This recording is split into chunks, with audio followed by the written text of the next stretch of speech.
Il n'empêche que dans la progression du rugby japonais, c'est un grand pas. Ah oui.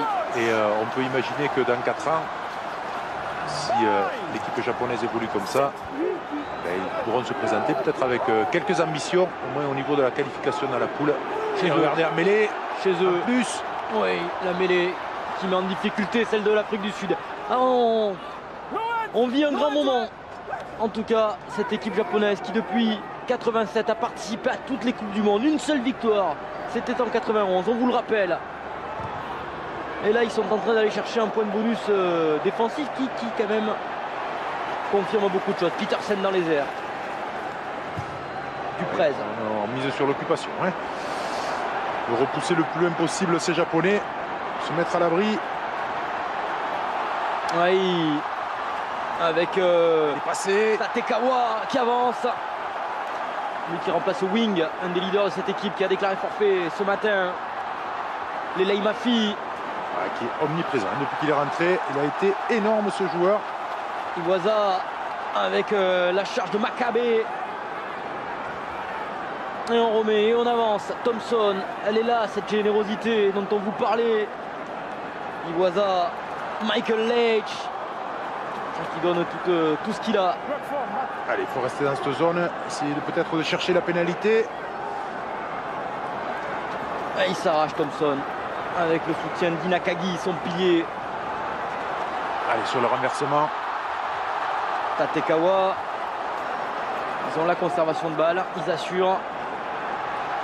Ils finissent mieux finalement. C'est ça, et c'est ce qu'on vous parlait. Ce travail physique effectué, cette souffrance que nous décrivait Marc Dalmaso cette semaine. Donc est admiratif par le travail fait par ces joueurs qui entraînent notamment les avants.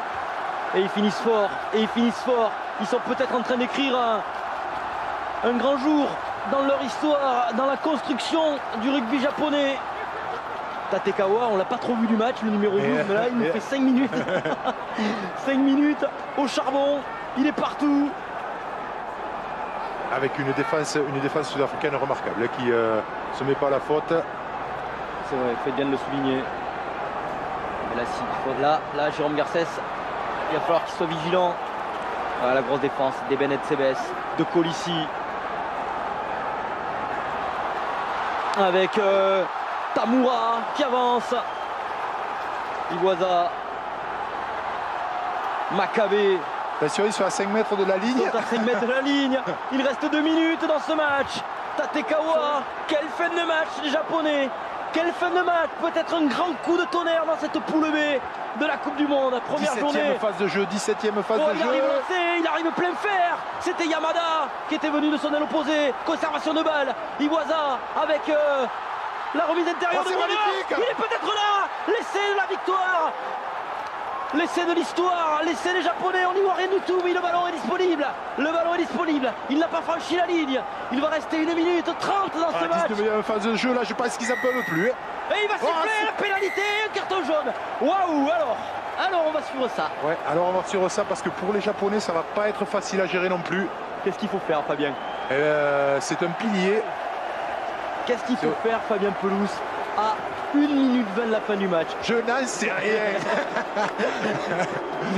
Mettez-vous à la place. Je n'en sais rien parce que effectivement c'est un pilier, donc les Sud-Africains vont être obligés de s'organiser en faisant rentrer un pilier, en sortant peut-être certainement en 3e ligne. Et regardez à côté, c'est Borswick, l'ancienne 2e ligne de l'Angleterre. Est-ce qu'en mêlée, ils se sentent assez forts pour défier ces Sud-Africains? Est-ce qu'il faut aller en touche? Est-ce qu'il faut tenter la pénalité pour se remettre peut-être à égalité? Heineke Meyer. Oh, il doit pas être bien, Heineke Meyer. C'est sûr qu'il n'est pas bien. Il doit pas être bien. Ils vont prendre la pénalité. Ils vont aller en touche et ils vont refaire le coup de la première mi-temps. Samedi 19 septembre 2015. Ils sont peut-être devant leur télé. On pourra dire Japon. Ah oui, on pourra dire on l'a commenté. Parce que là, on vous le rappelle, ils ont fait toutes les Coupes du Monde depuis 1987. Une seule victoire multipliée, ça fait beaucoup de matchs. On les avait vus contre l'équipe de France en ouverture de la Coupe du Monde 2011. Oula. Attention. On est parti un peu tôt. Allez. Les Sud-Africains, ils ont envie de mettre la pression apparemment. Victor Matfield. l'entrée de Carnet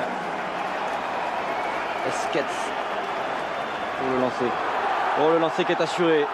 Ils ont réussi à arrêter debout. Ils ont réussi à arriver. Ah, ils vont nous refaire le coup du ballon porté à 15. Le ballon porté qui avance, qui s'est structuré en tout cas. Ils sont tous là, on n'y voit rien du tout, mais ils sont tous là et ils vont franchir la ligne. Ils vont franchir la ligne. Les Springboks, on n'y voit rien du tout. Jérôme Garcès qui va pas siffler. Il va attendre, Jérôme Garcès, il va attendre, il va voir, il va regarder. Il va y avoir une dernière mêlée en tout cas. Il va y avoir une dernière mêlée. Introduction Japon.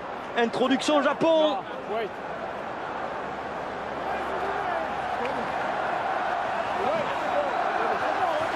Regardez comme ils ont le sourire, ces joueurs. Comme ils sont déterminés, comme ils finissent fort. Ouais, là, le problème, j'ai bien peur qu'on voit rien sur les images.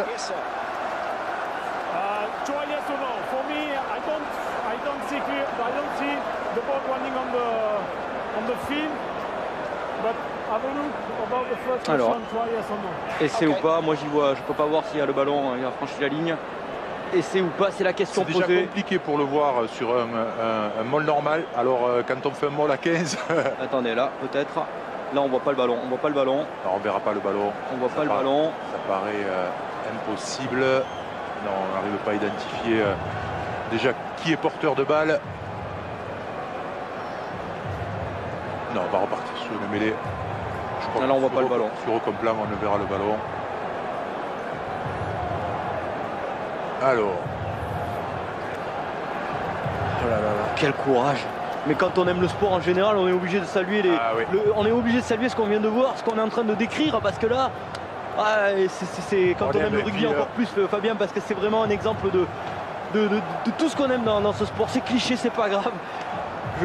C'est toujours le combat de David contre Goliath, voilà, et forcément on est un petit peu et puis quand plus faible. L'équipe donne tout. Jerome gave one. Yeah. So did you see the... No, there is nothing clear at all. It's going to be a scrum 5 red ball. Voilà. Alors, c'est pas clair, mais là 5 mètres. Et là, peut-être la balle de match. Et là, attention avec ce numéro 8, Mafi, qui est capable aussi de ramasser très vite le ballon et peut-être de surprendre les Sud-Africains. Qui joue dans la Top League. Il s'est fait un nom aujourd'hui, là, ce Lelei Mafi. Ah, oui. Même s'ils sont quand même bien payés dans ce championnat. Mais ce Lelei Mafi qui est rentré donc à la place d'Hendrik Thuy en troisième ligne centre. Ouais, avec le retour en jeu de Duplessis. On va penser à Marc Dalmazo, le Frenchie, l'ancien talonneur du 15 de France, qui est l'entraîneur de la mêlée. Allez, sortir vite ce ballon. Allez, attaquer très vite la ligne avantage. Ils sont en supériorité numérique. Louis Duprez qui remonte tout le monde. Eddie Jones qui en a vécu dans sa carrière, mais qui là sait que c'est un moment extraordinaire. Iwaza, c'est la balle de match qui introduit la balle de match dans cette rencontre. L'Afrique du Sud, championne du monde 95-2007. Détaché, la pénalité pour le Japon. Attention, parce que ça peut être laissé de pénalité. Ça, ils vont reprendre la mêlée probablement. Waouh. On va l'écrire, on est debout. Imaginez si le Japon gagne sur essai de pénalité. Qu'est-ce qu'ils vont faire? Là, Jérôme Garcès, c'est quand même. Là aussi, c'est un choix difficile. C'est un arbitre d'expérience qui va temporiser. C'est la deuxième balle de match. La 80e est passée. Ils vont reprendre la mêlée, les Japonais. Et ils sont en ébullition dans ce stade de Brighton, au bord de la mer. On va peut-être avoir un grand coup de tonnerre dans cette première journée de la Coupe du Monde 2015. Les Springboks qui sont en train de se faire châtier dans ce qu'ils affectionnent le plus, le combat. Par les Japonais. Allez. J'aurais jamais cru dire ça un jour dans ma vie. Mi-temps. Je vais rappeler ce que vous m'avez dit à la mi-temps. Iwaza qui introduit la mêlée qui avance, qui tourne, la mêlée qui tourne. On ne s'est pas détaché. Elle avance, la mêlée japonaise. Elle avance. Le ballon, il va leur faire refaire. C'est parti à crabe comme on dit. Oh, Victor Matfield. Il ne peut pas arrêter. Jérôme Garcès sur ça. On prend trop de plaisir à voir ce match, cette fin de match. Là, on prend du plaisir, mais Ils souffrent à 7 les Ils Sud-Africains. ont fini très fort quand même. Physiquement, ouais. ils ont fini très fort. L'apport du banc japonais a été très important.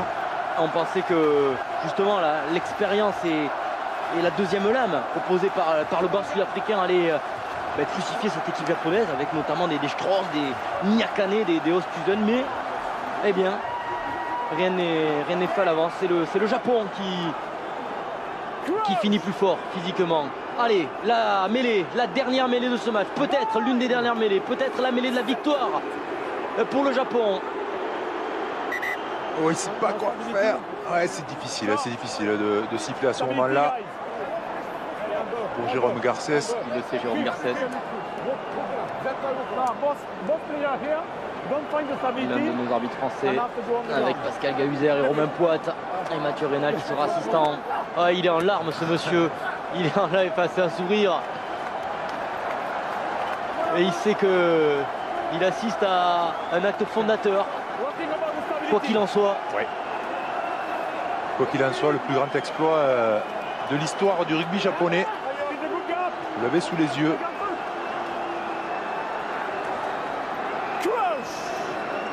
On va laisser vivre. On va laisser vivre. Mais la introduction d'Iwaza Lela, l'expérience de Duprez qui montre que le pilier partit un peu en travers. Allez, il faut la sortir, Et ils ne peuvent pas la sortir, ils vont la relever avec Lei Mafi et toute sa puissance. Dernière munition. Michael Leitch, le capitaine, à 5 mètres. C'est pas terminé. Il y a encore une possession pour le Japon. 3 minutes après la fin de cette rencontre. Après la fin réglementaire. Iwaza. Allez, il faut miser sur le collectif. Michael Leitch, le capitaine, qui donne tout, qui aura tout donné. Attention à l'Afrique du Sud, de ne pas se mettre à la faute. Ils vont aller chercher une pénalité face au poteau, peut-être pour je pense qu'ils espèrent mieux même. Le match nul. Iwaza avec Tatekawa. Tous les remplaçants qui essayent de donner. On reste dans le sens avec Michael Leitch. Il est passé. Michael Leitch qui est passé, qui est pris. Pénalité. Un petit peu, mais il n'a pas sifflé, Jérôme Garcès. Il y avait peut-être un plaquage au Tatekawa. La passe sautée pour retrouver les Lei Mafi. Avec Esquez. L'essai du Japon. Il va le valider ou pas? Il va demander l'arbitrage vidéo. Marc Dalmazo, Eddie Jones, ils sont là. On l'a eu, l'essai de l'exploit, l'essai de l'histoire, la victoire du Japon. Le compteur en tout cas affiche 34-32. On n'a pas demandé d'arbitrage vidéo. Les Japonais l'ont fait. Incroyable. Waouh.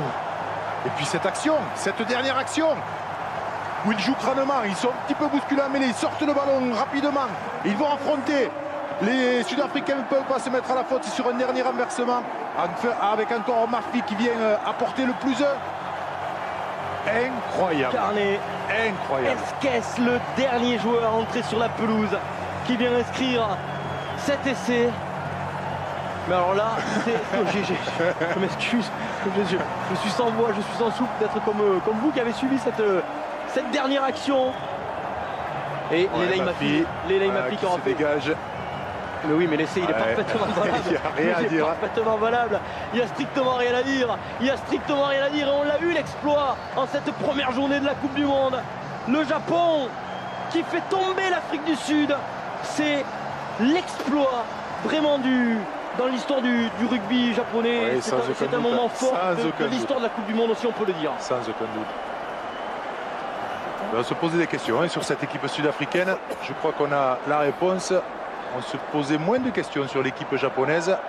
Mais je crois qu'ils ont donné aussi leur vrai niveau pour cette Coupe du Monde. Quel grand moment. Mais on est content de l'avoir vécu. Franchement, on va décrypter tout ça. Mais c'est la victoire des Marc Dalmazo. Voilà, il est là. Il savoure, Marc. Il savoure. L'ancien entraîneur de Mont-de-Marsan. Victoire 34-32. Les larmes des Japonais. C'est ce qu'on retiendra peut-être de ce samedi 19 septembre avant l'entrée en lice du 15 de France ce soir. On aime le rugby pour ça, Fabien. C'était magnifique, merci. Merci à ces garçons, merci à toute l'équipe du Japon, à toute cette nation qui nous a régalé.